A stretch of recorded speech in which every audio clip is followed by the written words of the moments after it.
कोल्हापूरच्या गोकुळ दूध संघाच्या उत्पादनांना हलाल सर्टिफिकेट मिळाल्यानं आता नवीन वाद सुरू झालाय। मंत्री मुश्रीफ यांनी हलाल सर्टिफिकेटचं समर्थन केलंय, तर दुसरीकडे काही हिंदुत्ववादी संघटनांचा मात्र याला विरोध आहे। बघूयात हा रिपोर्ट। कोल्हापुरातील गोकुळ दूध संघाच्या उत्पादनांना मिळालेल्या हलाल सर्टिफिकेटमुळे नवा वाद सुरू झालाय। गोकुळ दूध संघाच्या दूध, तूप, लोणी आणि दूध पावडर या उत्पादनांसाठी मुंबईतील जमियत उलेमा ए हिंद हलाल संस्थेकडनं हलाल प्रमाणपत्र मिळालंय।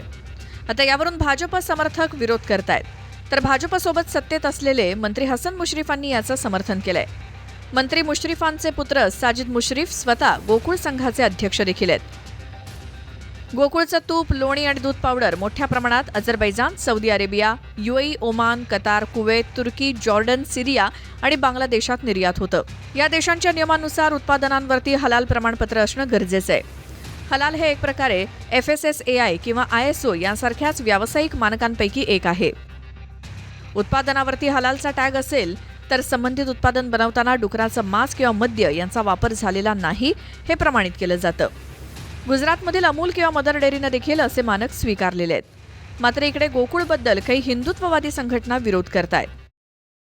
हा मोठा डाव आहे। आम्हाला जे कळलं, ही निवडणूक लावून मागच्या वर्षी 6 मेला एप्रिलमध्ये निवडणूक लागणार होती आणि ह्यांची ऑलरेडी डील ठरलेली आखाती देशातल्या काही जणांबरोबर। आता तिथले डिस्ट्रीब्युटर कोण असणार मला सांगा? ह्यांच्याच नातेवाईकांचा, ह्यातल्या घराला कोणतरी डिस्ट्रीब्युटर होणार, सगळा पैशाचं सायफनिंग पूर्ण येणार। हे सगळे प्रकार हे ठरलेले आहे। सगळं सहकारामध्ये धर्म का आणला याचं उत्तर दिलं पाहिजे। खरं आपल्याला गोकुळा अनेक दिवसापासून अझरबैजान आणि आखाती देशामध्ये आपण तूप, लोणी पाठवतो। त्यासाठी अशा सगळ्या इंटरनॅशनल निर्यातीसाठी अशा सर्टिफिकेटची आवश्यकता असते आणि ते फार 2022 सालीच काढलेलं आहे। नवीन मुश्रीफ तर आत्ताच चेअरमन झाले। कशालाही जोडणं, काय जोडणं याचं मला आश्चर्य वाटतं। तुम्ही जाऊन नाही, त्यांची जी अट आहे ना। भूषण पाटील, TV9 मराठी, कोल्हापूर।